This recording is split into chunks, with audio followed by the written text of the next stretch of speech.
야, 이등병 이준호! 사령관님이 부르신다! 복도 끝에서 터진 고함에 병사 하나가 벽에 등을 붙인 채 몸을 웅크렸습니다. 헌병 둘이 다가가 그의 멍든 팔을 거칠게 움켜쥐었어요. 빨리 안 움직여! 사령관님 기다리시는데! 젊은 병사는 비틀거리며 끌려갔고 주변은 모두 고개를 돌렸습니다. 또 불려가네. 저러다 큰일 나겠어. 쉿, 조용히 해. 헌병 하나가 병사를 벽에 밀어붙이며 소리쳤습니다. 제대로 걸어! 이게 군인이야? 바로 그때 복도 입구에서 차분한 발소리가 들렸습니다. 남색 가방을 든 여자가 걸어오고 있었고 그 시선은 헌병 둘에게 고정돼 있었어요. 지금 그 손 한 번만 더 들어보세요. 낮게 깔린 목소리에 복도가 조용해졌습니다. 헌병들은 비웃으며 고개를 돌렸습니다. 뭐라는 거야? 민간인이 지휘라도 하나? 여자는 가방을 바닥에 내려놓았고 그 동작이 유난히 단정해 보였습니다. PX에서 나오던 김혜근 씨는 그 자세가 어딘가 익숙하다며 숨을 삼켰어요. 손목 아래 얇은 흉터가 보였고 가방에서 금속성 마찰음이 울렸습니다. 헌병이 더 다가서자 여자는 조용히 말했어요. 그만하는 게 좋을 텐데요. 목소리는 높지 않았지만 복도 분위기가 무거워졌습니다. 시작하기 전 여러분의 좋아요와 댓글은 큰 힘이 됩니다. 지금 어디서 보고 계신지 알려주세요. 헌병들은 여자를 위아래로 훑어보더니 코웃음을 쳤습니다. 민간인이 군대 일에 참견하나? 면회 시간도 아닌데 여기서 뭐 하는 거야? 여자는 대답 대신 헌병을 똑바로 바라봤어요. 그 시선이 워낙 차분해서 오히려 헌병 하나가 순간 말을 멈췄습니다. 뒤에 서 있던 젊은 병사가 떨리는 목소리로 말했어요. 누나, 괜찮아. 그냥 가. 여자의 눈빛이 흔들렸습니다. 동생이었어요. 얼굴은 예전보다 훨씬 야위었고 볼에는 희미한 멍 자국까지 남아 있었습니다. 준호야, 무슨 일이야? 아무 일도 아니야, 진짜. 준호는 고개를 숙였지만 목소리는 계속 떨렸어요. 헌병 하나가 비웃으며 끼어들었습니다. 훈련 중에 부딪힌 거야. 신병들이 원래 그래. 적응 못하는 거지. 말투는 친절한 척했지만 눈빛은 차가웠어요. 여자가 물었습니다. 훈련 중 사고라면 기록이 있을 텐데요. 뭐? 부상 발생 시 보고서 작성이 의무 아닌가요? 헌병 둘의 표정이 굳어졌습니다. 그 짧은 침묵 사이로 주변 병사들이 고개를 들기 시작했어요. 복도 끝에서 지켜보던 김혜근 씨가 중얼거렸습니다. 저 여자 뭔가 아는데. 헌병 하나가 짜증 섞인 목소리로 말했어요. 민간인이 군 규정까지 하나? 빨리 나가는 게 좋을 거야. 여자는 움직이지 않고 가방에서 휴대폰을 꺼냈습니다. 그럼 지금 국방부 민원실에 문의해 볼까요? 헌병 둘의 얼굴이 확 굳어졌어요. 주변 병사들이 웅성거리기 시작했고 분위기가 달라지는 게 느껴졌습니다. 야, 지금 뭐 하는 거야? 헌병 하나가 큰 소리로 제압하려 했지만 여자는 전혀 흔들리지 않았어요. 제 동생 얼굴에 멍이 있는데 훈련 기록은 없다? 그게 말이 됩니까? 목소리는 낮았지만 단어 하나하나에 힘이 실렸습니다. 준호가 누나 팔을 잡으며 다급하게 말했어요. 누나, 제발 그냥 가. 괜히 일 커져. 괜찮아. 진짜 아무것도 아니야. 여자는 동생을 바라봤습니다. 내가 괜찮은 게 아니잖아. 왜 이렇게 된 거야? 준호는 입술을 깨물며 아무 말도 하지 못했어요. 바로 그때 복도 반대편에서 군화 소리가 들렸습니다. 느리지만 무겁게 울렸어요. 병사들이 일제히 자세를 고쳤고 헌병들도 긴장한 표정으로 고개를 돌렸습니다. 김혜근 씨가 한숨을 쉬며 중얼거렸어요. 아, 저 사람이 오네. 모퉁이를 돌아 나타난 남자는 50대 초반쯤 돼 보였습니다. 예비역 부사관 계급장이 달려 있었고 얼굴에는 오랜 군 생활의 흔적이 남아 있었어요. 헌병 하나가 다가가 경례를 했습니다. 박진호 고문님, 여기는 저희가 처리하겠습니다. 무슨 일인가? 훈련 중 사고건으로 면회객이 항의하고 있습니다. 박진호는 여자를 바라봤어요. 그리고 잠시 멈칫했습니다. 가방을 내려놓을 때의 자세, 서 있는 각도, 시선 처리까지 모든 게 훈련받은 사람 같았거든요. 실례지만 어떤 일로 오셨습니까? 제 동생 면회 왔습니다. 그런데 얼굴에 멍이 있는데 훈련 중 사고라고만 하더라고요. 박진호는 준호를 보더니 눈을 가늘게 떴습니다. 이등병 이준호? 예, 헌병 하나가 끼어들었어요. 고모님, 이미 설명드렸지만 훈련 중 부딪힌 겁니다. 별일 아닙니다. 박진호가 헌병을 보며 물었습니다. 그럼 훈련 보고서는 작성했나? 그건 아직 부상이 경미해서요. 박진호는 고개를 저었어요. 경미해도 보고는 해야지. 규정이 그렇게 돼 있어. 헌병 둘은 말을 잇지 못했습니다. 주변 분위기가 점점 무거워졌어요. 박진호가 다시 여자를 바라보며 물었습니다. 혹시 어디서 근무하셨습니까? 여자는 잠시 망설이다가 짧게 대답했어요. 예전 일입니다. 지금은 민간인이고요. 박진호는 더 묻지 않았지만 눈빛에는 확신이 담겼습니다. 저 여자는 보통 사람이 아니라고. 일단 면회실로 안내해. 나중에 따로 보고받겠어. 헌병 둘은 못마땅한 표정이었지만 더 이상 말하지 못했어요. 준호가 누나를 보며 속삭였습니다. 누나 미안해. 괜찮아. 여자는 동생 손을 꼭 잡으며 대답했어요. 두 사람이 면회실로 향하는 동안 박진호는 그 뒷모습을 지켜봤습니다. 그리고 혼잣말처럼 중얼거렸어요. 저 자세, 특수부대 출신이야. 복도는 다시 조용해졌습니다. 하지만 누구나 느낄 수 있었어요. 뭔가 시작됐다는 걸. 면회실 문이 닫히자 준호는 고개를 더 숙였습니다. 수지는 동생 맞은편에 앉으며 물었어요. 준호야, 나 좀 봐. 응. 준호는 천천히 고개를 들었지만 시선은 계속 피했습니다.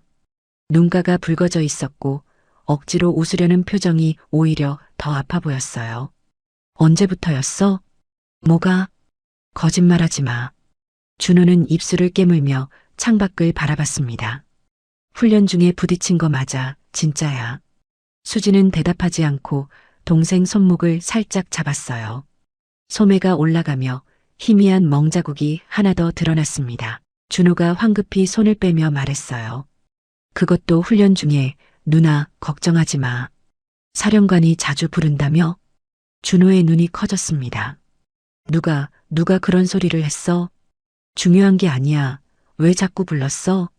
준호는 고개를 저으며 다급하게 말했어요. 아니야, 그냥 업무 관련이었어. 별일 아니었다니까. 무슨 업무? 그냥 문서 정리 같은 거. 신병한테? 준호는 대답하지 못하고 시선을 떨궜습니다. 바로 그때 문 밖에서 인기척이 들렸어요. 누군가 복도를 지나가는 소리였습니다. 준호가 그쪽을 힐끗 보더니 몸을 움찔했어요. 누구 지나가? 아니, 그냥. 수지는 동생 반응 하나하나를 놓치지 않았습니다. 뭔가 두려워하고 있었어요. 그것도 반복적으로 겪어온 사람의 반응이었습니다. 준호야, 혹시 사령관이? 누나, 제발. 준호가 말을 끊으며 목소리를 낮췄어요. 여기서 그런 얘기하면 안 돼. 들리면 큰일 나. 누가 들어? 모르겠어. 그냥 조용히 해줘. 준호의 손이 미세하게 떨리고 있었습니다. 수진이 동생 손을 잡으며 물었어요. 얼마나 참았어? 나만 힘든 거 아니야. 다들 힘들어. 그래서 참았어? 준호는 대답하지 않았습니다. 대신 손가락으로 테이블을 톡톡 두드리기 시작했어요. 불안할 때 나오는 버릇이었습니다. 준호야, 참는 게 용기가 아니야. 말하는 게 용기야. 준호의 눈가가 다시 붉어졌어요. 누나, 나 진짜. 말을 잇지 못하고 고개를 돌렸습니다. 창밖 훈련장에서는 병사들이 구보를 하고 있었어요. 규칙적인 구령 소리가 들렸습니다. 바로 그때 면회실 문이 벌컥 열렸습니다. 헌병 하나가 고개를 들이밀며 말했어요. 면회 시간 다 됐어. 이제 나가야 돼. 수진이 물었습니다. 아직 10분 남았는데요. 규정상 5분 전에 정리해야 돼. 빨리 나가. 헌병의 말투는 퉁명스러웠고 준호를 보는 눈빛은 차갑게 가라앉아 있었어요. 준호가 자리에서 벌떡 일어서며 말했습니다. 누나, 이제 가봐. 괜찮으니까. 수진은 천천히 일어서며 동생을 안았어요. 준호의 몸이 뭉쳐 있는 게 느껴졌습니다. 다음에 또 올게. 그때까지 연락해. 응, 알았어. 준호는 고개를 끄덕이며 면회실을 나갔습니다. 뒷모습이 유난히 작아 보였어요. 헌병이 재촉하듯 말했습니다. 빨리 나가야 한다니까. 수진은 가방을 들고 면회실을 나섰어요. 복도를 걸으며 주변을 관찰했습니다. 병사들의 표정, 헌병들의 태도, 공기 중에 흐르는 긴장감까지 모든 게 평범하지 않았어요. 복도 끝에서 김혜근 씨가 수진을 보며 손짓했습니다. 수진이 다가가자 김혜근 씨가 낮게 말했어요. 저기 실례지만. 네. 그애 요즘 자주 혼자 우는 거 봤어요. PX 뒤편에서요. 수진의 눈빛이 변했습니다. 언제부터요? 한두 달 됐나? 처음엔 훈련이 힘든가 보다 했는데. 김혜근 씨는 주변을 살피며 목소리를 더 낮췄어요. 근데 사령관이 자꾸 부르더라고요. 밤에도요. 밤에도요? 네, 새벽에 불려나가는 거 몇 번 봤어요. 이상하잖아요.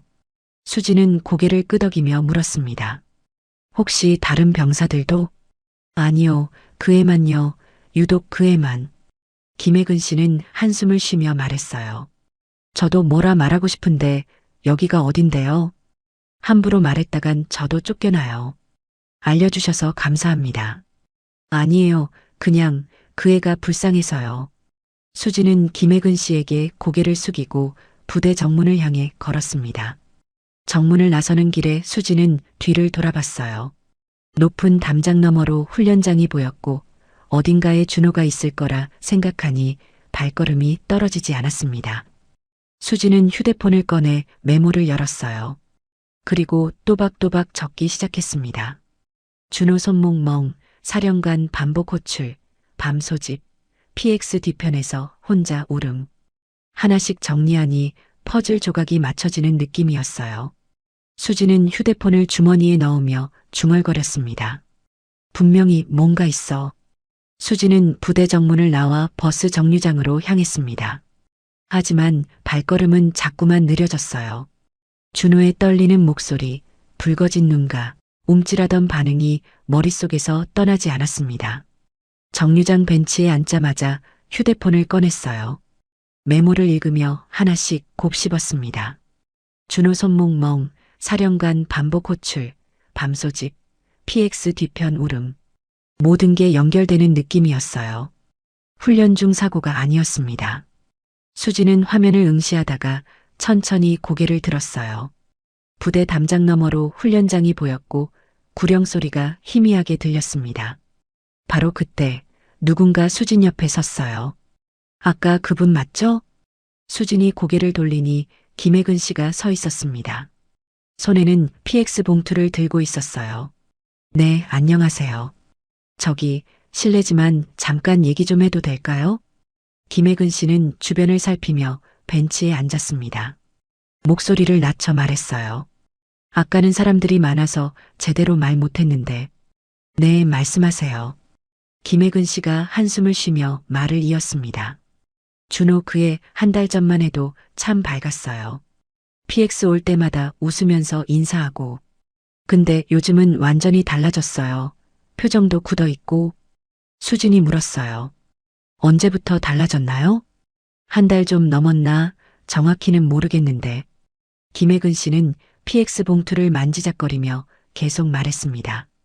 어느 날부터 그 애가 밤에 혼자 걸어다니는 거 봤어요.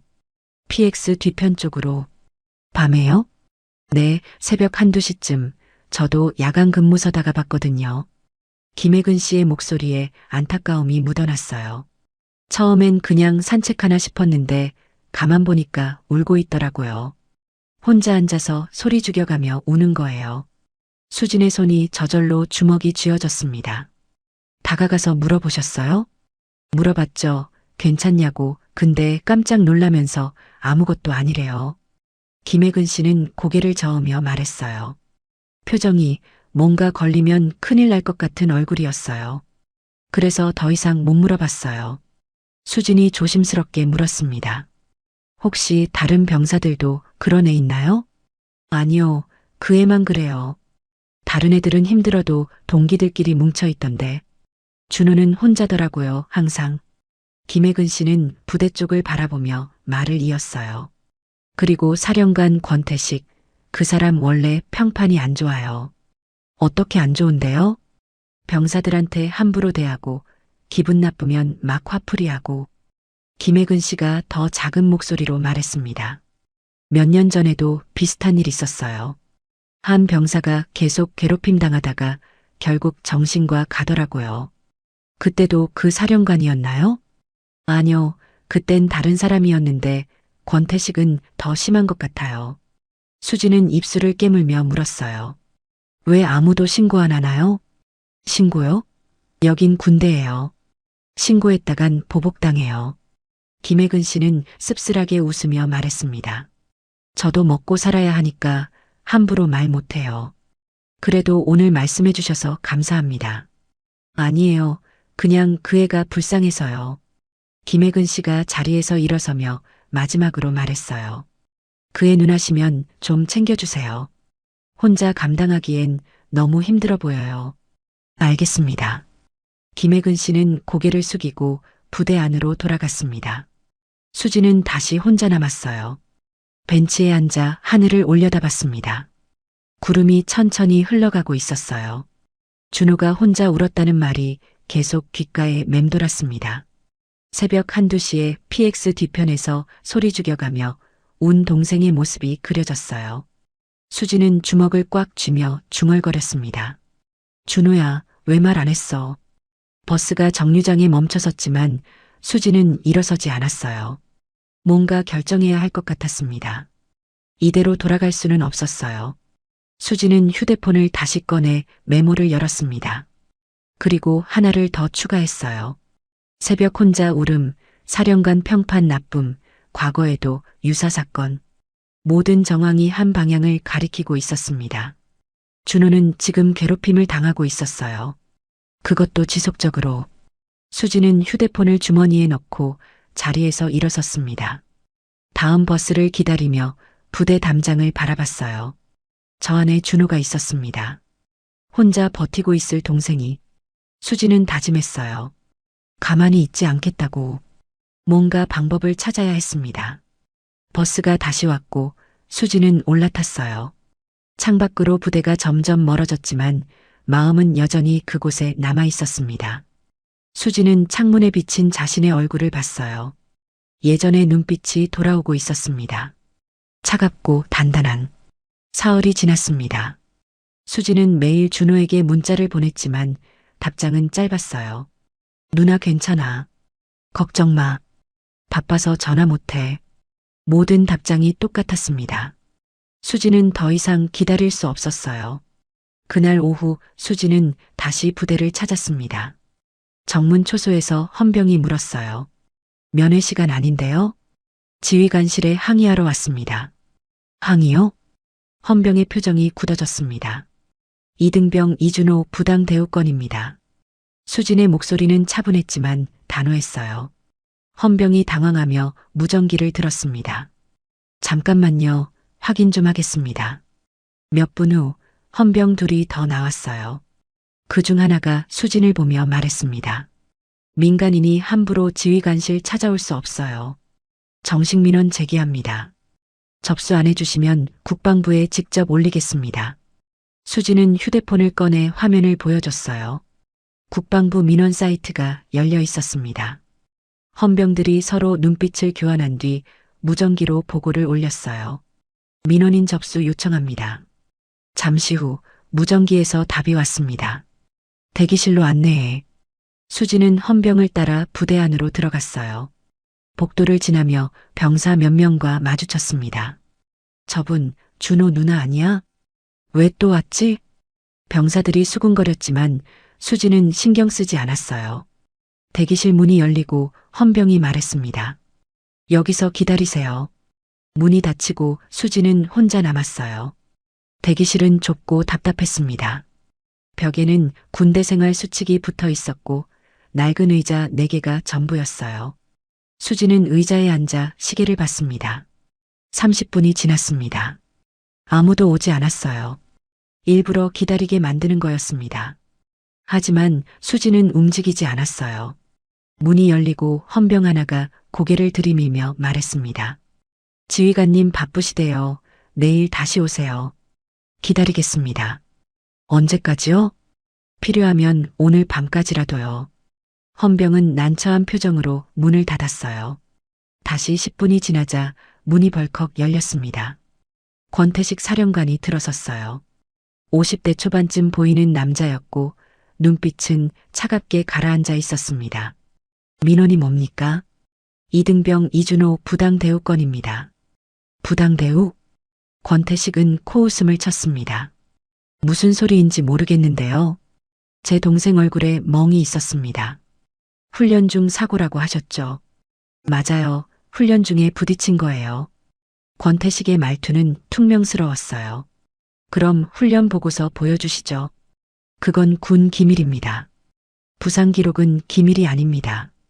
보호자 요청 시 열람 가능하죠. 권태식의 표정이 굳어졌어요. 어디서 군법을 그렇게 잘 아십니까? 필요해서 알아봤습니다. 수지는 한 걸음 다가서며 말했어요. 그리고 제 동생을 밤에 자주 부르셨죠. 왜 그러셨습니까? 권태식의 눈빛이 날카로워졌습니다. 그게 당신이 알 일입니까? 제 동생 일이니까 제가 알아야죠. 민간인이 군대 일에 참견하지 마세요. 권태식은 비웃으며 문 쪽으로 향했어요. 더 이상 할 말 없으면 나가세요. 수지는 권태식을 막아서며 조용히 말했습니다. 제 동생이 새벽에 혼자 온다는데 가만히 있으라고요? 권태식이 멈춰섰어요. 얼굴에 짜증이 역력했습니다. 군대에서 오는 애들 한둘입니까?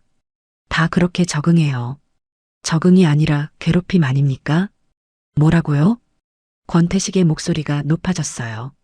지금 나한테 괴롭힌다고 했어요?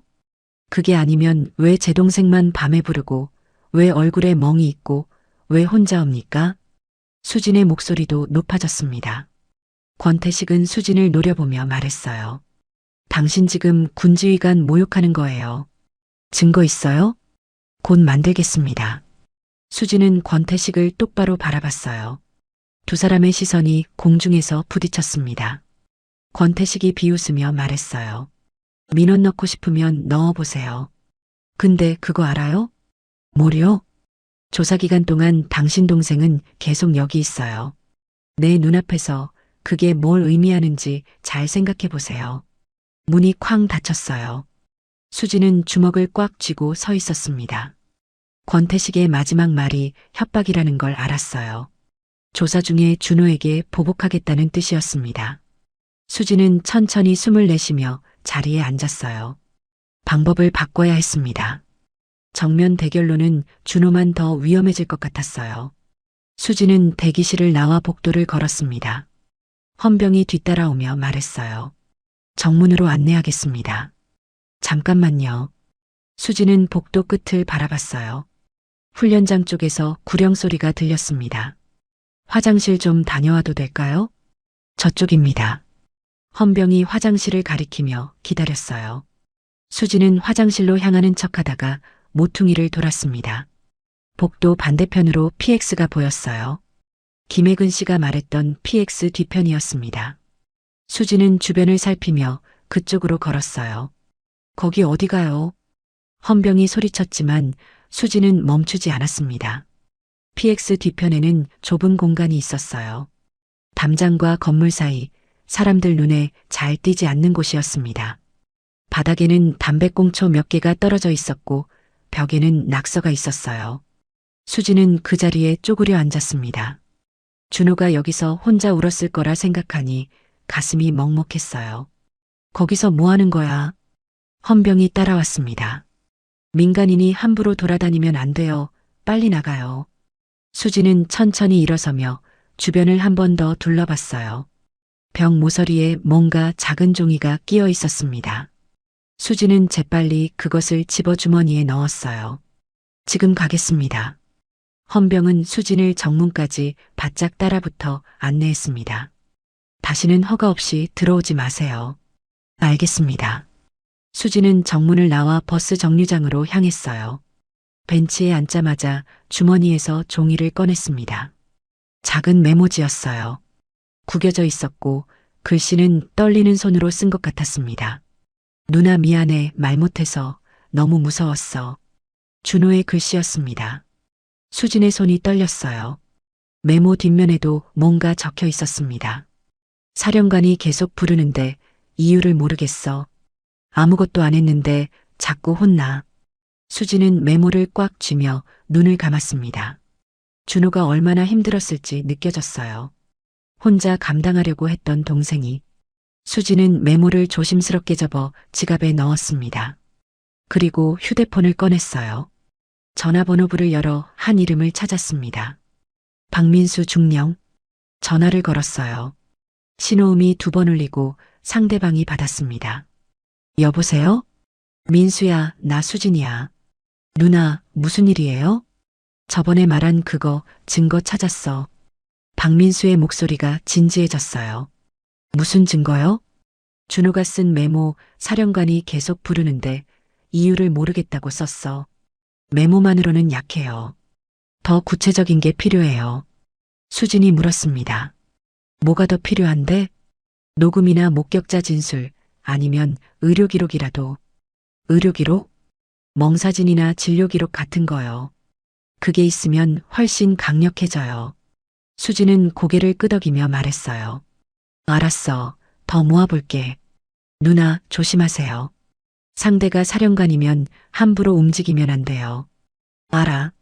전화를 끊고 수진은 한숨을 내쉬었습니다. 증거가 더 필요했어요. 하지만 어떻게 모아야 할지 막막했습니다.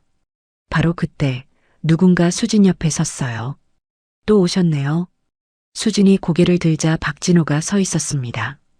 민간인 복장이었고 손에는 커피 2잔을 들고 있었어요. 고문님? 하나 드릴까요? 박진호는 커피 한 잔을 건네며 벤치에 앉았습니다. 아까 부대 안에서 봤어요. 사령관실 다녀오셨죠? 네. 어떻게 됐어요? 수진은 씁쓸하게 웃으며 대답했어요. 협박당했습니다. 민원 넣으면 준호한테 보복하겠다고. 박진호는 고개를 끄덕이며 말했습니다. 그럴 줄 알았어요. 권태식이 원래 그런 사람이거든요.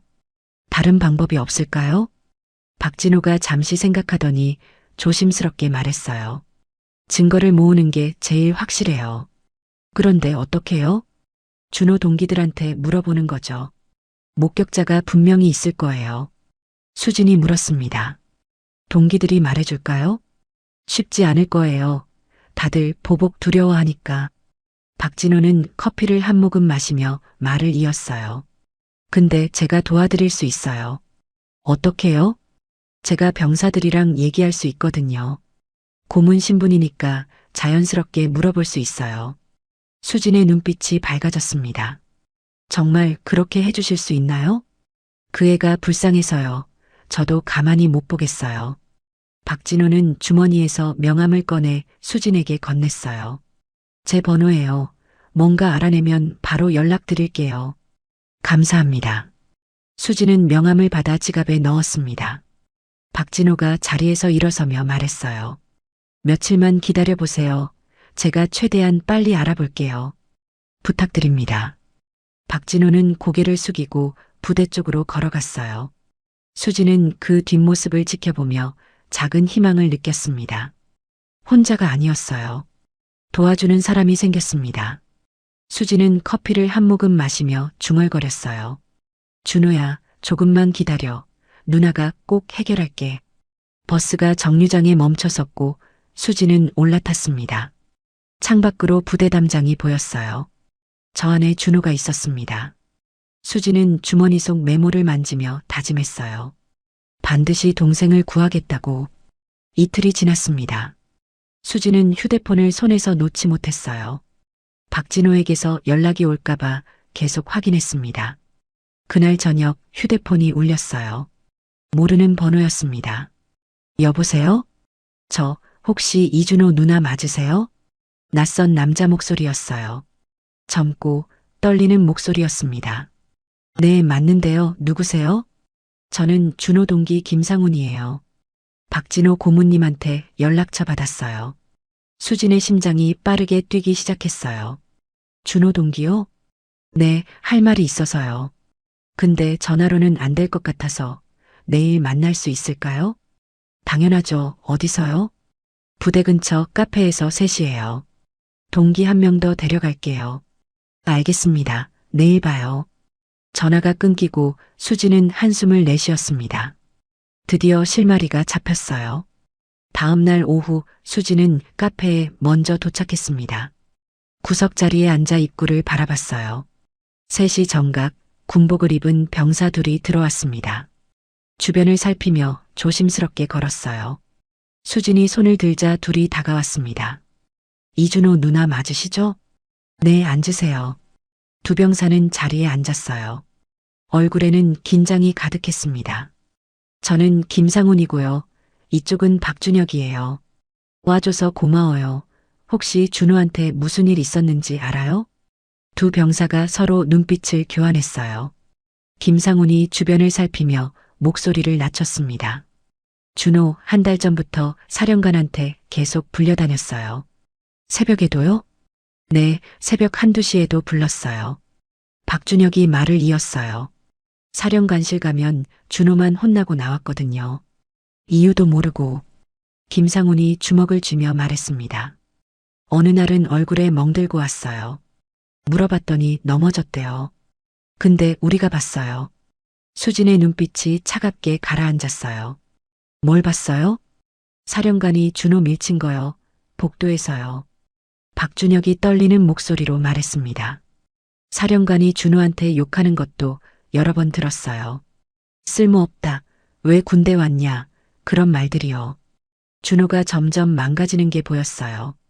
밥도 제대로 안 먹고 자다가 깨서 우는 것도 봤고요. 수진이 물었습니다. 왜 아무도 신고 안 했어요? 두 병사는 고개를 숙였어요. 박준혁이 작게 대답했습니다. 무서웠어요. 신고했다가 우리도 당할까봐. 권태식 사령관은 자기한테 대드는 애들 다 찍어서 괴롭히거든요. 김상훈이 말했어요. 저희도 비겁하다는 거 알아요. 근데 정말 무서웠어요. 수지는 고개를 저으며 말했어요. 아니에요. 이렇게 말해줘서 고마워요. 혹시 증언해 줄 수 있나요? 두 병사가 움찔했습니다. 김상훈이 조심스럽게 물었어요. 저희 신분은 보호되나요? 최대한 보호되도록 할게요. 근데 증언 없으면 준호 구하기 어려워요. 박준혁이 김상훈을 보며 말했습니다. 형, 우리 해야 되는 거 아니야. 준호 불쌍하잖아. 김상훈이 고개를 끄덕였어요. 알았어요. 하겠습니다. 대신 준호 꼭 구해주세요. 약속할게요. 수지는 두 병사에게 연락처를 받았습니다. 카페를 나오는 길에 박준혁이 뒤따라왔어요. 누나, 잠깐만요. 응? 박준혁이 주변을 살피며 작게 말했습니다. 사실 한 가지 더 있어요. 권태식 사령관, 예전에도 이런 일 있었대요. 수진의 눈빛이 날카로워졌어요. 몇 년 전에요? 네, 그때도 한 병사가 계속 괴롭힘 당하다가 결국 정신과 같대요. 고참한테 들었어요. 그 병사 지금 어디 있는지 알아요? 전역했다고 들었어요. 근데 이름은 모르겠어요. 수지는 고개를 끄덕이며 말했어요. 알려줘서 고마워. 조심해서 들어가. 박준혁은 고개를 숙이고 부대로 돌아갔습니다. 수지는 그 자리에 서서 생각했어요. 권태식은 반복 범행자였습니다. 과거에도 있었고 지금 준호에게도 똑같이 하고 있었어요. 수지는 휴대폰을 꺼내 박진호에게 문자를 보냈습니다. 목격자 2명 확보했습니다. 감사합니다. 곧바로 답장이 왔어요. 다행입니다. 이제 증거 정리해서 상부에 보고하면 됩니다. 수지는 휴대폰을 주머니에 넣고 하늘을 올려다봤습니다. 퍼즐이 맞춰지고 있었어요. 이제 한 발만 더 나가면 됐습니다. 다음 날 오후 수지는 면회실에서 준호를 기다렸습니다. 문이 열리고 준호가 들어섰어요. 얼굴은 더 야위었고 눈가에는 다크서클이 짙게 내려앉아 있었습니다. 준호야. 누나. 준호는 자리에 앉았지만 시선은 테이블만 향했어요. 수진이 손을 뻗자 준호가 움찔하며 손을 뺐습니다. 반사적인 반응이었어요. 준호야, 나 좀 봐. 준호는 천천히 고개를 들었습니다. 눈동자가 흔들리고 있었어요. 누나, 왜 자꾸 와? 뭐? 그냥 오지마, 제발. 준호의 목소리에는 절박함이 묻어났습니다. 무슨 소리야? 누나 때문에 더 힘들어져. 사령관이 계속 물어봐. 누나랑 무슨 얘기했냐고. 수진의 가슴이 철렁 내려앉았어요. 그래서 뭐라고 했어? 아무 말도 안 했어. 근데 자꾸 의심해. 준호는 주변을 살피며 더 작게 말했습니다. 누나, 동기들 만났다며? 응, 상훈이랑 준혁이. 준호의 얼굴이 창백해졌어요. 그 애들한테 왜 그런 짓을 한 거야? 준호야. 그 애들까지 위험해져. 사령관이 알면. 준호는 떨리는 손으로 머리를 감싸쥐었습니다. 다 끝났어. 이제 다. 수지는 동생을 똑바로 바라봤어요. 끝난 게 아니야. 이제 시작이야. 무슨 소리야? 증거 다 모았어. 내 동기들이 증언해주기로 했어. 준호가 벌떡 일어섰습니다. 안 돼. 누나, 그거 하면 안 돼. 왜? 사령관이 협박했어. 민원 넣으면 나한테 보복한다고. 수진도 자리에서 일어섰어요. 그래서 계속 당하고 살 거야? 그게 아니라. 그럼 뭔데, 죽을 때까지 참을 거야? 준호는 대답하지 못했습니다.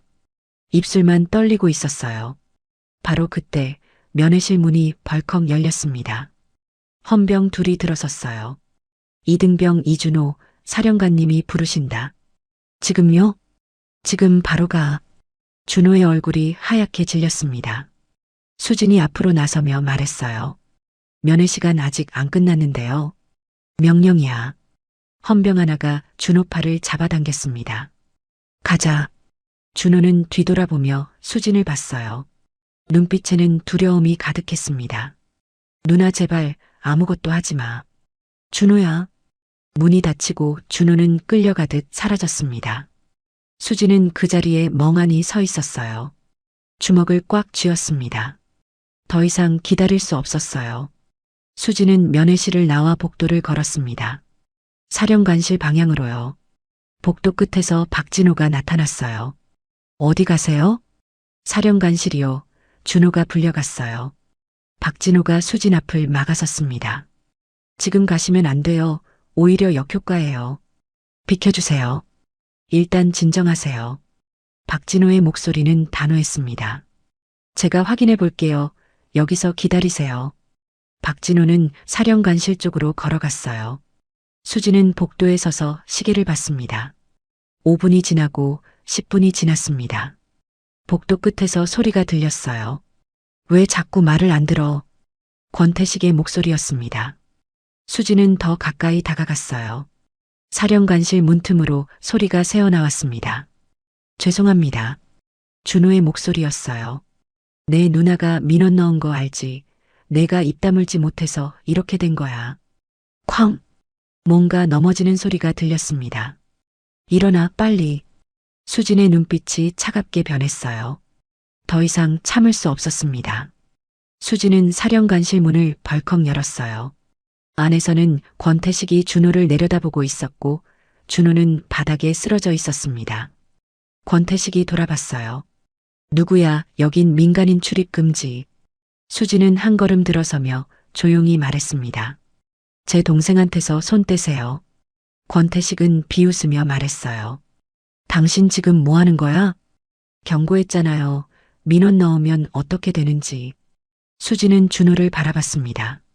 준호는 고개를 들며 눈물을 흘리고 있었어요. 누나가 안 가. 수진은 권태식을 똑바로 바라보며 말했습니다.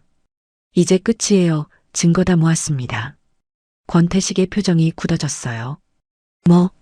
목격자도 있고 과거 사건 기록도 찾았습니다. 더 이상 못하실 거예요. 권태식이 한 걸음 다가서며 말했습니다. 당신 지금 협박하는 거야?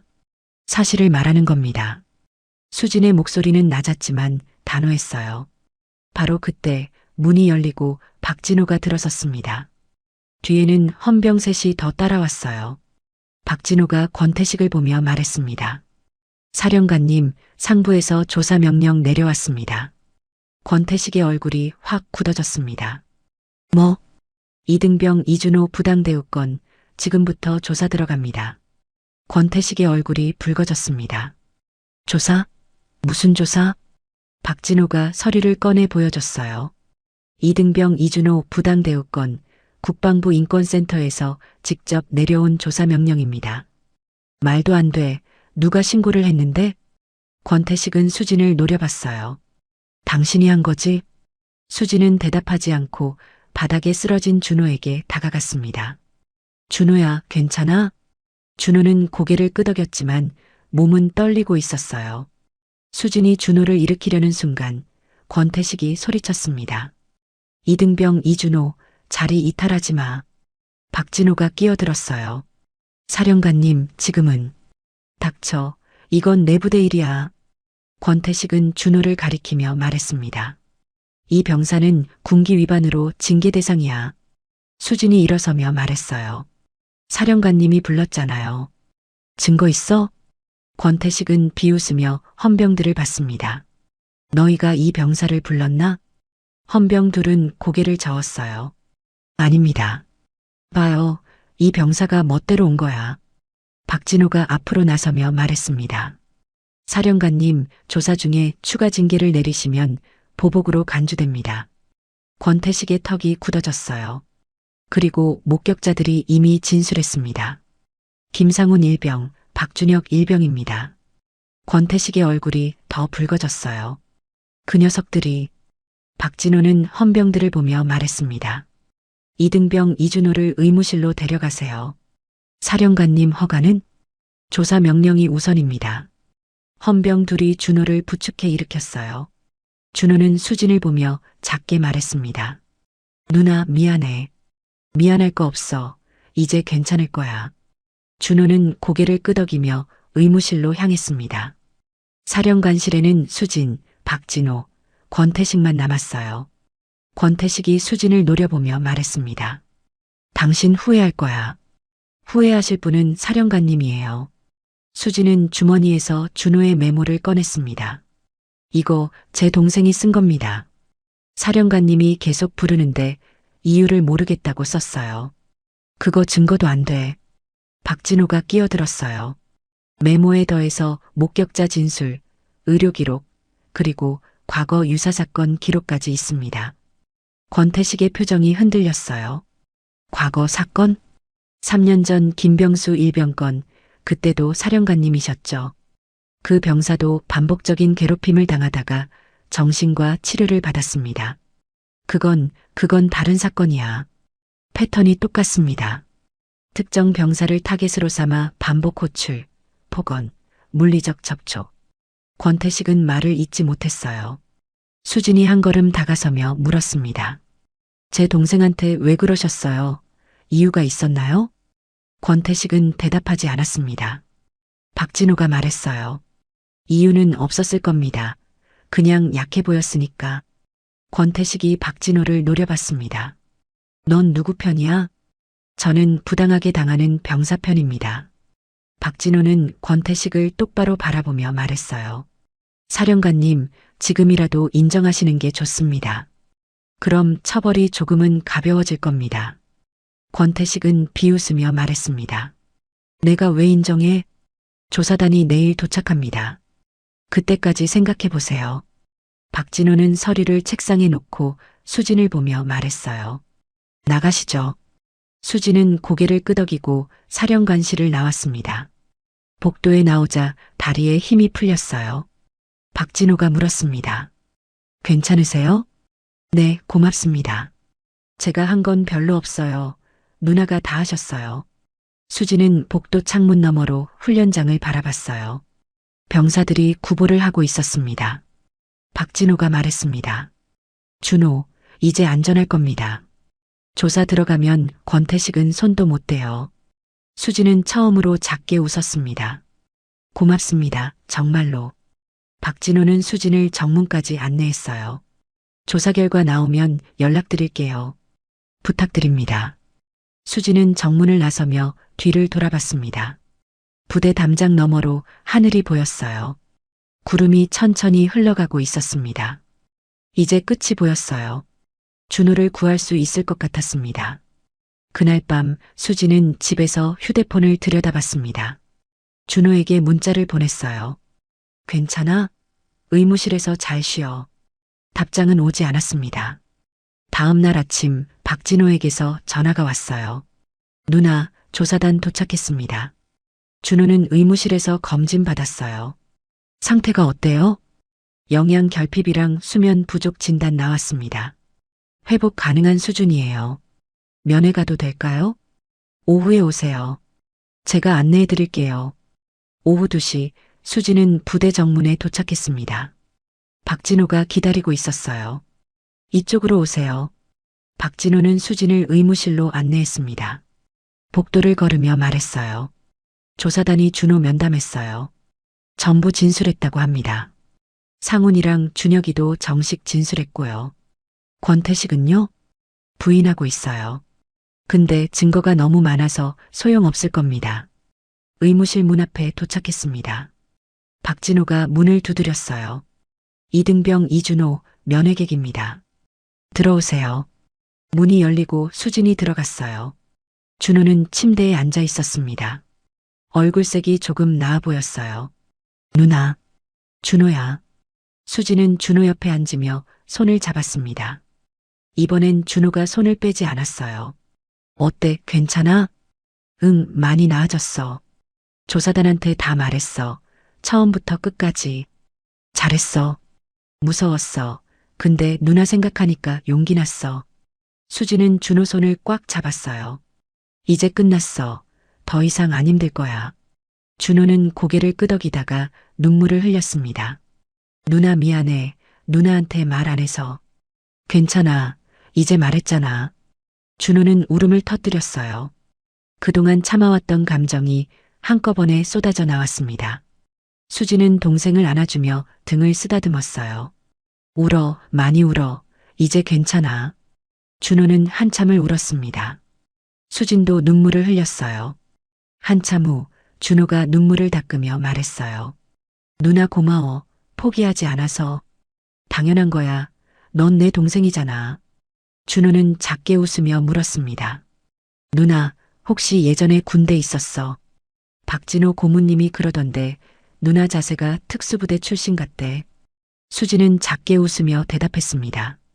예전 일이야. 지금은 그냥 내 누나고. 근데 진짜야? 응, 진짜. 준호는 눈을 크게 떴어요. 대박, 그래서 그렇게 무서웠구나. 누나가 사령관실 문 열고 들어올 때 완전 다른 사람 같았어. 수지는 준호 머리를 쓰다듬으며 말했어요. 넌 내 동생이니까 누구한테도 안 넘겨줘. 준호는 다시 눈물을 흘렸습니다. 이번엔 웃으면서요. 바로 그때 문이 두드려졌어요. 박진호가 들어왔습니다. 실례합니다. 조사단에서 결과 나왔습니다. 수진이 일어서며 물었어요. 어떻게 됐어요? 권태식 사령관 직무정지 및 군사법정 회부 결정 났습니다. 준호의 눈이 커졌어요. 정말요? 네, 그리고 과거 김병수 일병건도 재조사 들어갑니다. 박진호는 수진을 보며 말했습니다. 누나 덕분입니다. 아니에요. 고문님이 도와주셔서 가능했어요. 준호가 침대에서 일어나 박진호에게 격려를 했습니다. 고맙습니다. 천만에요. 며칠 더 의무실에서 쉬다가 복귀하세요. 알겠습니다. 박진호가 나가고 남매만 남았습니다. 수지는 창밖을 바라봤어요. 훈련장에서 병사들이 구보를 하고 있었습니다. 준호가 옆에 섰어요. 누나, 이제 저 애들이랑 같이 뛸 수 있을 것 같아. 무섭지 않아. 당연하지. 수지는 준호를 안으며 말했습니다. 항상 있을 거야, 걱정 마. 두 사람은 한참 동안 창밖을 바라봤어요. 하늘은 맑았고 구름은 천천히 흘러가고 있었습니다. 긴 터널이 끝나고 있었어요. 이제 빛이 보였습니다. 일주일이 지났습니다. 준호는 의무실에서 나와 생활관으로 돌아갔어요. 동기들이 반갑게 맞아줬습니다. 준호야, 괜찮아? 응, 많이 나아졌어. 김상훈이 어깨를 두드리며 말했어요. 미안해. 진작 도와주지 못해서. 아니야, 고마워. 증언해줘서. 권태식이 직무정지된 후 부대 분위기가 완전히 바뀌었어요. 병사들은 더 이상 눈치 보지 않았고 웃음소리가 늘어났습니다. 그날 오후 수진이 다시 부대를 찾았어요. 군사법정에 증인으로 출석하기 위해서였습니다. 박진호가 정문에서 기다리고 있었어요. 누나, 이쪽으로 오세요. 1시간 후에 시작합니다. 박진호는 수진을 회의실로 안내했습니다. 회의실 안에는 군사법정 관계자들이 자리를 잡고 있었어요. 한쪽에는 권태식이 앉아 있었습니다. 군복을 입었지만 계급장은 떼어진 상태였어요. 권태식은 수진을 보더니 눈을 돌렸습니다. 재판장이 들어오고 재판이 시작됐어요. 피고인 권태식, 이등병 이준호에 대한 반복적 괴롭힘 및 폭행 혐의로 기소됐습니다. 권태식은 일어서서 대답했어요. 무죄입니다. 증거자료를 검토한 결과 목격자 진술, 피해자 진술, 의료 기록이 모두 일치합니다. 재판장은 서류를 넘기며 계속 말했습니다. 또한 3년 전 김병수 일병 건도 유사한 패턴으로 확인됐습니다. 그건 별개 사건입니다. 패턴이 동일하므로 상습성으로 판단합니다. 재판장이 수진을 봤어요. 증인 이수진, 앞으로 나오세요. 수진은 자리에서 일어나 증인석으로 향했습니다. 선서하고 자리에 앉았어요. 증인은 피해자 이준호의 누나이시죠? 네, 맞습니다. 최초로 이상 징후를 발견한 시점이 언제입니까? 천면에 때였습니다. 동생 얼굴에 멍이 있었고 표정이 굳어 있었습니다. 피고인은 뭐라고 했습니까? 훈련 중 사고라고 했습니다. 하지만 보고서는 없었습니다. 권태식의 변호인이 끼어들었어요. 이에 있습니다. 보고서 누락은 행정착오일 수 있습니다. 기각합니다. 계속하세요. 수진은 계속 말했어요. 부대 근무자로부터 제 동생이 새벽에 혼자 온다는 얘기를 들었고 사령관이 밤에 자주 부른다는 정보도 얻었습니다. 재판장이 권태식을 봤어요. 피고인 이등병 이준호를 밤에 호출한 사실이 있습니까? 업무상 필요한 호출이었습니다. 신병을 새벽에 호출할 업무가 무엇입니까? 권태식은 대답하지 못했어요. 증인, 사령관실에서 목격한 장면을 설명해 주세요. 제 동생이 바닥에 쓰러져 있었고 피고인은 그 위에 서 있었습니다. 권태식이 벌떡 일어섰어요. 거짓말입니다. 그 병사가 멋대로 넘어진 겁니다. 재판장이 망치를 두드렸습니다. 피고인, 조용히 하세요. 다음으로 김상훈이 증인석에 섰어요. 복도에서 피해자를 밀치는 걸 봤습니다. 1달 전쯤입니다. 박준혁도 증언했습니다. 피고인이 피해자에게 폭언하는 걸 여러 번 들었습니다. 쓸모없다. 왜 군대 왔냐. 그런 말들이었습니다. 마지막으로 준호가 증인석에 섰어요. 얼굴은 여전히 창백했지만 눈빛은 단호했습니다. 1달 전부터 사령관님이 저를 자주 불렀습니다. 이유도 모른 채 욕을 들었고 때로는 밀쳐졌습니다. 왜 신고하지 않았습니까? 무서웠습니다. 신고하면 더 심해질 것 같았습니다. 그래서 참았습니다. 혼자서. 재판장이 권태식을 봤습니다. 피고인, 마지막으로 할 말 있습니까? 권태식은 한참을 침묵하다가 입을 열었어요. 저는 군기를 바로 세우려고 했을 뿐입니다. 군기와 괴롭힘은 다릅니다. 피고인은 그 선을 넘었습니다. 재판장은 판결문을 읽기 시작했어요. 피고인 권태식, 군인복무법 위반, 상습폭행, 직권남용으로 징역 1년 6개월을 선고합니다. 그리고 전역 처분합니다. 쾅! 망치 소리가 울렸습니다. 권태식은 고개를 떨구고 있었어요. 재판이 끝나고 수진은 복도로 나왔습니다. 준호가 기다리고 있었어요. 누나, 수고했어. 준호는 수진을 안으며 작게 말했습니다. 끝났어, 정말로. 응, 끝났어. 박진호가 다가와 말했습니다. 이제 편하게 복무할 수 있겠네요. 네, 고맙습니다. 준호는 박진호에게 경례를 했어요.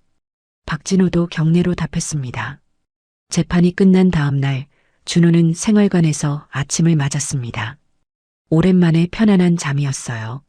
악몽도 없었고 중간에 깨지도 않았습니다. 김상훈이 침대 옆에 앉으며 말했어요. 준호야 일어나. 누가 찾아왔어. 누구? 가보면 알아. 준호는 얼른 옷을 입고 면회실로 향했습니다. 문을 열자 수진이 서 있었어요. 손에는 큰 봉투를 들고 있었습니다. 누나, 왜 이렇게 일찍 왔어? 보고 싶어서. 수진은 봉투를 내밀었어요. 동기들 줄 거야. 같이 먹으라고. 준호가 봉투를 받아보니 간식과 음료수가 가득 들어 있었습니다. 고마워, 누나. 준호야. 수진은 동생을 바라보며 말했어요. 어제 재판 끝나고 집에 가는데 계속 생각났어. 뭐가? 내가 처음 군대 간다고 했을 때 누나가 뭐라고 했는지 기억해? 준호는 고개를 끄덕였습니다. 힘들면 언제든 말하래. 맞아. 근데 넌 말 안 했잖아. 준호는 고개를 숙였어요. 미안해. 미안할 거 없어. 누나도 미안해. 더 빨리 알아채지 못해서. 수지는 준호 손을 잡았습니다. 이제 약속해. 힘든 일 있으면 바로 말하기. 응, 약속할게. 두 사람은 한참 동안 손을 잡고 있었어요. 면회가 끝나고 준호는 생활관으로 돌아왔습니다. 동기들이 모여 있었어요. 준호야, 누나 다녀갔어? 응, 이거 같이 먹으래. 준호는 봉투를 내밀었습니다. 동기들이 환호하며 간식을 나눠 먹었어요. 박준혁이 음료수를 마시며 말했습니다. 준호야, 진짜 내 누나 멋있다. 그치? 김상훈이 과자를 먹으며 물었어요. 근데 준호야, 너 이제 괜찮은 거 맞지? 응, 괜찮아. 진짜로? 준호는 고개를 끄덕이며 대답했습니다. 처음엔 무서웠어. 재판정 들어갈 때도 떨렸고, 근데 증언하면서 생각했어. 뭘? 이제 더 이상 숨기지 말아야겠다고 말하는 게 용기라고 누나가 그랬거든. 김상훈이 준호 어깨를 두드렸어요. 우리도 미안해. 진작 도와주지 못해서. 아니야, 너희도 무서웠을 텐데 증언해줘서 고마워. 박준혁이 주먹을 내밀었습니다. 이제 우리 셋이서 끝까지 같이 가자. 준호와 김상훈도 주먹을 맞댔어요. 그래, 같이 가자. 오후가 되자 새로운 사령관이 부대를 방문했습니다. 이강민 사령관이었어요. 병사들이 훈련장에 모였습니다. 이강민 사령관이 앞에 서서 말했어요. 안녕하십니까? 새로 부임한 이강민입니다. 목소리는 차분했고 눈빛은 따뜻했습니다. 최근 이 부대에 어려운 일이 있었다고 들었습니다. 하지만 이제 다시 시작입니다. 병사들이 집중했어요. 여러분이 편안하게 복무할 수 있도록 최선을 다하겠습니다. 힘든 일 있으면 언제든 찾아오세요. 준호는 그 말을 듣고 가슴이 뭉클했습니다. 이강민 사령관이 병사들을 바라보며 계속 말했어요. 그리고 이등병 이준호. 준호가 깜짝 놀라 자세를 바로 잡았습니다. 네. 앞으로 나오세요. 준호는 떨리는 발걸음으로 앞으로 나갔어요. 이강민 사령관이 준호를 바라보며 말했습니다. 용기 있는 행동이었습니다. 덕분에 부대가 더 나은 곳이 될 수 있었습니다. 준호는 눈물이 날 것 같았지만 참았어요. 감사합니다. 앞으로도 당당하게 복무하세요. 네, 그렇게 하겠습니다. 병사들이 박수를 쳤습니다. 김상훈과 박준혁이 제일 크게 박수를 쳤어요. 준호는 자리로 돌아오며 동기들을 봤습니다. 모두 웃고 있었어요. 그날 저녁 준호는 침대에 누워 휴대폰을 꺼냈습니다. 수진에게 문자를 보냈어요. 누나, 오늘 새 사령관님이 나한테 고맙다고 했어. 용기 있는 행동이었대. 누나 덕분이야. 정말 고마워. 곧바로 답장이 왔습니다. 아니야, 내가 용기 낸 거야. 자랑스러워. 준호는 휴대폰을 가슴에 안고 눈을 감았어요. 옆 침대에서 김상훈이 말했습니다. 준호야, 자? 아니. 좋지, 이제? 응, 좋아, 정말로. 김상훈이 웃으며 불을 껐어요. 생활관이 어둠에 잠겼습니다. 준호는 깊은 숨을 들이쉬었어요. 이제 악몽은 없을 것 같았습니다. 대신 꿈을 꿀 수 있을 것 같았어요.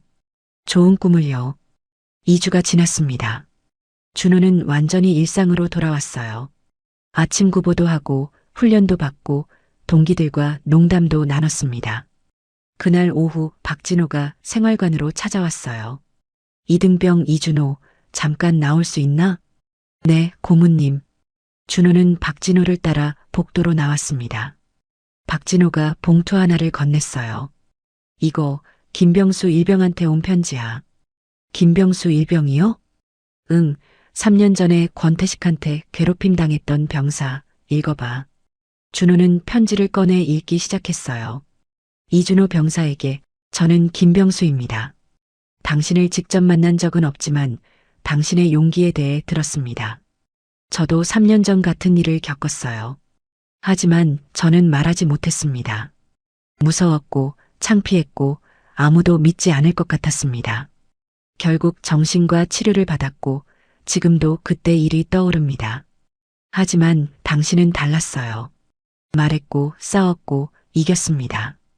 덕분에 제 사건도 재조사됐고 진실이 밝혀졌습니다. 정말 고맙습니다. 당신의 용기가 저를 구했습니다. 앞으로 좋은 일만 가득하길 바랍니다. 김병수 올림. 준호는 편지를 다 읽고 눈물을 닦았습니다. 박진호가 어깨를 두드렸어요. 잘했어, 준호야. 저는 그냥 말했을 뿐인데 그게 제일 어려운 거야. 김병수 일병은 지금 회사 다니면서 잘 지내고 있어. 다행이다. 준호는 편지를 조심스럽게 접어 주머니에 넣었습니다. 고문님, 정말 고맙습니다. 저 혼자였으면 못했을 거예요. 아니야, 너 혼자 해낸 거야. 그날 저녁 준호는 PX에 들렀습니다. 김혜근 씨가 계산대에 앉아 있었어요. 준호야, 왔구나. 요즘 표정 완전 달라졌네. 준호는 음료수를 골랐습니다. 덕분이에요. 아저씨가 누나한테 얘기해 주셔서. 아니야, 내 누나가 알아서 한 거지. 근데 준호야, 너 정말 대단해. 뭐가요? 용기 낸 거 쉽지 않았을 텐데. 준호는 잠시 생각하다가 대답했어요. 저도 무서웠어요. 근데 누나가 계속 말했어요. 참는 게 용기가 아니라 말하는 게 용기래요.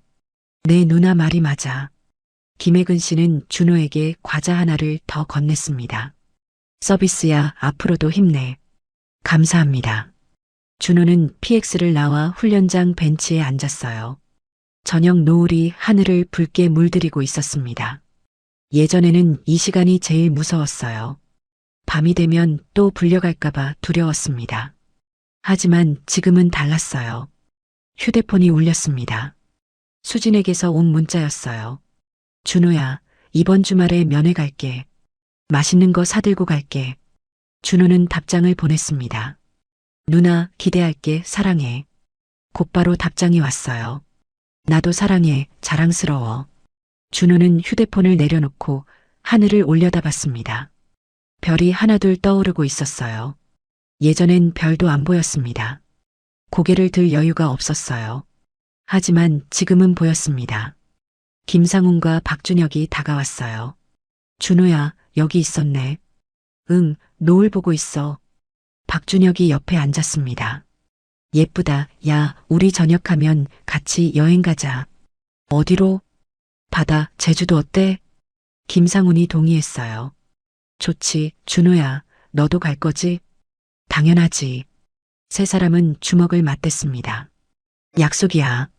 해가 완전히 지고 별이 더 밝아졌어요. 준호는 주머니 속 김병수의 편지를 만지작거렸습니다. 자신의 용기가 누군가를 구했다는 사실이 믿기지 않았어요. 하지만 동시에 뿌듯했습니다. 김상훈이 일어섰어요. 가자, 점호 시간이야. 세 사람은 생활관으로 향했습니다. 복도를 걸으며 준호는 생각했어요. 이제 괜찮을 것 같다고. 앞으로 남은 군 생활도 잘 해낼 수 있을 것 같다고. 생활관에 들어서자 다른 동기들이 반겼습니다. 점호가 끝나고 불이 꺼졌어요. 준호는 침대에 누워 눈을 감았습니다. 옆 침대에서 김상훈이 속삭였어요. 준호야. 응? 잘 버텨줘서 고마워. 무슨 소리야. 진짜야. 덕분에 우리도 용기 냈어. 준호는 잠시 침묵하다가 대답했습니다. 나야말로 고마워. 너희가 없었으면 못했을 거야. 박준혁도 끼어들었어요. 우리 셋 끝까지 같이 가자. 응, 같이 가자. 생활관이 조용해졌습니다. 준호는 깊은 잠에 빠져들었어요. 이번엔 악몽이 없었습니다. 대신 파란 바다가 펼쳐진 제주도에서 동기들과 웃고 있는 꿈을 꿨습니다. 햇살은 따뜻했고 바람은 시원했어요. 수진도 옆에 있었습니다. 준호야, 잘했어. 준호는 꿈속에서 환하게 웃었습니다. 응, 누나. 한 달이 흘렀습니다. 준호는 완전히 달라진 모습이었어요. 얼굴에는 혈색이 돌았고 웃음이 늘어났습니다. 그날은 주말 면회일이었어요. 준호는 아침 일찍 일어나 면회복을 챙겼습니다.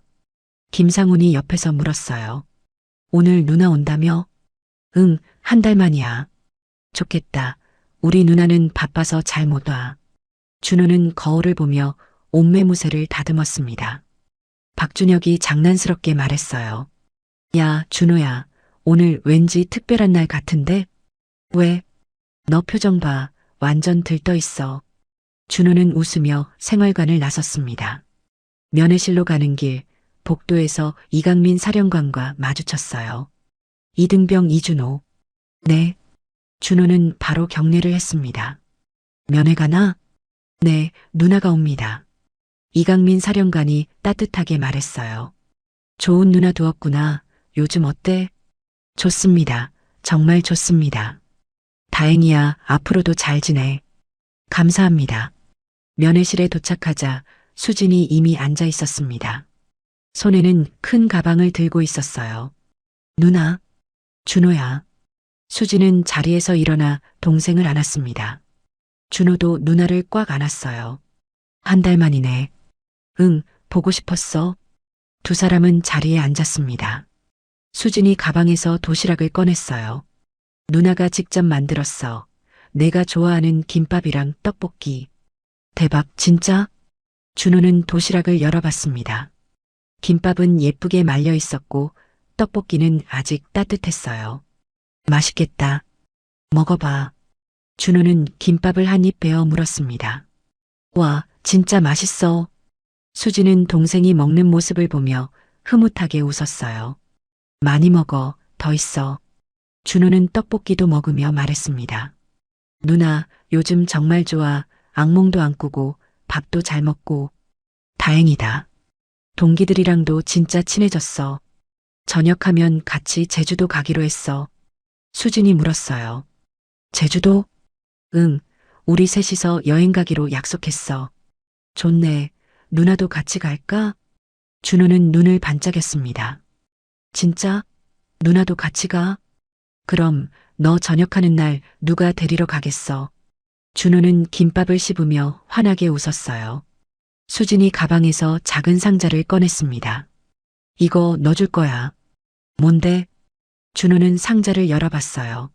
안에는 작은 목걸이가 들어 있었습니다. 펜던트에는 작은 글씨가 새겨져 있었어요. 용기. 준호는 목걸이를 들어 빛에 비춰봤습니다. 이거, 내가 보여준 용기를 잊지 말라고. 힘들 때마다 이거 보면서 생각해. 넌 할 수 있다고. 준호는 목걸이를 목에 걸었습니다. 고마워, 누나. 천만에.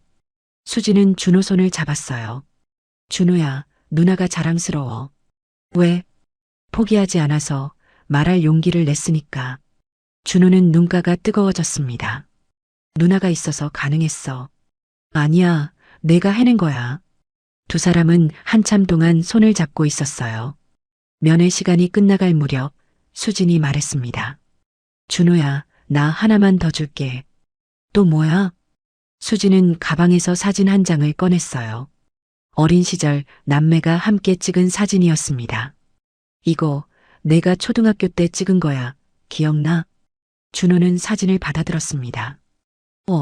이거 놀이공원 갔을 때 찍은 거네. 맞아. 그때 내가 롤러코스터 무서워서 울었잖아. 준호는 웃으며 사진을 바라봤어요. 근데 누나가 손 잡아줘서 탔잖아.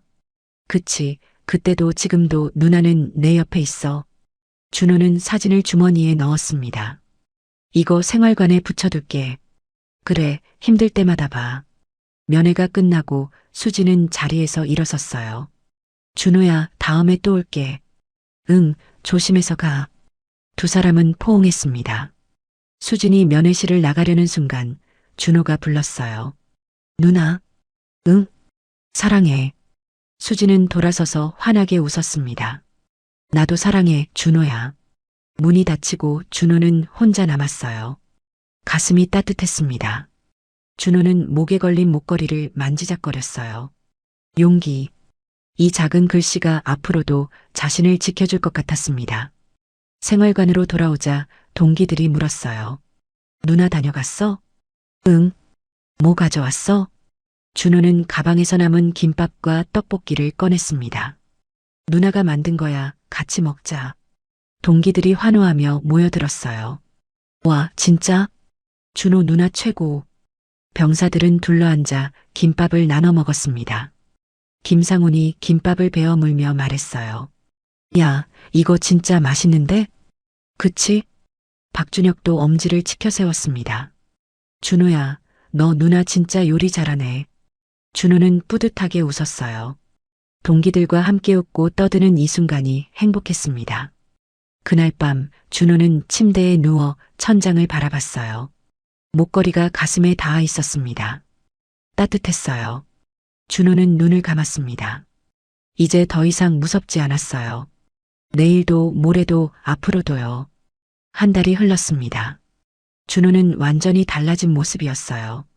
그날은 주말 면회일이었습니다. 면회실에 도착하자 수진이 앉아 있었어요.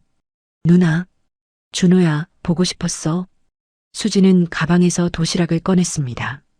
누나가 직접 만들었어. 김밥이랑 떡볶이. 준호는 맛있게 먹으며 말했어요. 누나, 요즘 정말 좋아. 악몽도 안 꾸고 동기들이랑 저녁하면 제주도 가기로 했어. 좋네. 누나도 같이 갈게. 수진이 작은 상자를 꺼냈습니다. 안에는 목걸이가 들어 있었어요. 펜던트에 용기라고 새겨져 있었습니다. 내가 보여준 용기를 잊지 말라고. 준호는 목걸이를 목에 걸었습니다. 고마워, 누나, 누나가 있어서 가능했어. 아니야, 내가 해낸 거야. 자랑스러워. 두 사람은 손을 꽉 잡았습니다. 면회가 끝나고 준호는 생활관으로 돌아왔어요. 동기들에게 남은 음식을 나눠주며 함께 웃었습니다. 그날 밤 준호는 목걸이를 만지며 생각했어요. 이제 더 이상 무섭지 않다고. 3개월이 더 지났습니다. 준호는 이제 선임이 됐어요. 후임들을 돌보며 따뜻하게 대했습니다. 어느 날 한 신병이 준호를 찾아왔어요. 선임님, 상담 좀 할 수 있을까요? 그래, 무슨 일인데? 신병은 조심스럽게 말했습니다. 사실 요즘 좀 힘들어서요. 준호는 신병을 바라보며 물었어요. 누가 괴롭히나? 아니에요. 그냥 적응이 안 돼서. 준호는 목에 걸린 목걸이를 만지작거렸습니다. 힘들면 말해. 혼자 참지 말고. 네, 알겠습니다. 준호는 신병 어깨를 두드렸어요. 말하는 게 용기야, 잊지 마. 신병은 고개를 끄덕이며 돌아갔습니다. 준호는 그 모습을 보며 생각했어요. 자신도 이제 누군가를 도울 수 있게 됐다고. 저녁일이 다가왔습니다. 준호는 짐을 챙기며 생활관을 둘러봤어요. 1년 반 동안 살았던 공간이었습니다. 김상훈과 박준혁이 다가왔어요. 준호야, 드디어 저녁이네. 응, 너희도 곧이지? 3개월 남았어. 박준혁이 주먹을 내밀었습니다. 제주도 약속 잊지 마. 당연하지. 세 사람은 마지막으로 주먹을 맞댔어요. 저녁식이 끝나고 준호는 정문으로 향했습니다. 수진이 기다리고 있었어요. 누나, 준호야, 축하해. 수진은 준호를 꽉 안았습니다. 잘 버텨줘서 고마워. 누나 덕분이야. 박진호도 다가왔어요. 저녁 축하해, 준호야. 고모님, 정말 감사했습니다. 앞으로 좋은 일만 있을 거야. 준호는 마지막으로 부대를 돌아봤습니다. 담장 너머로 훈련장이 보였어요. 후임들이 구보를 하고 있었습니다.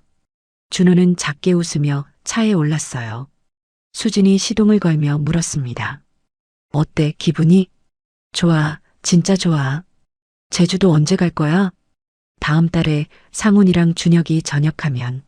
알았어. 누나도 같이 갈게. 차가 출발하고 부대가 점점 멀어졌습니다. 준호는 창밖을 바라보며 목걸이를 만졌어요. 용기. 이 작은 글씨가 자신을 여기까지 오게 했습니다. 수진이 말했어요. 준호야, 자랑스러워. 고마워, 누나. 이제 뭐 하고 싶어? 준호는 잠시 생각하다가 대답했습니다. 상담 공부하고 싶어? 상담? 응, 나처럼 힘든 사람들 도와주고 싶어? 수진은 동생을 보며 환하게 웃었어요. 잘 어울릴 것 같아. 그치? 두 사람은 웃으며 집으로 향했습니다. 하늘은 맑았고 햇살은 따뜻했어요. 준호는 창밖을 바라보며 생각했습니다. 이제 시작이라고. 새로운 꿈을 꿀 수 있게 됐다고. 그리고 이번엔 악몽이 아니라 좋은 꿈이라고. 준호는 눈을 감고 미소 지었습니다. 앞으로 걸어갈 길이 보였어요. 밝고 따뜻한 길이었습니다. 감동기억 채널이었습니다.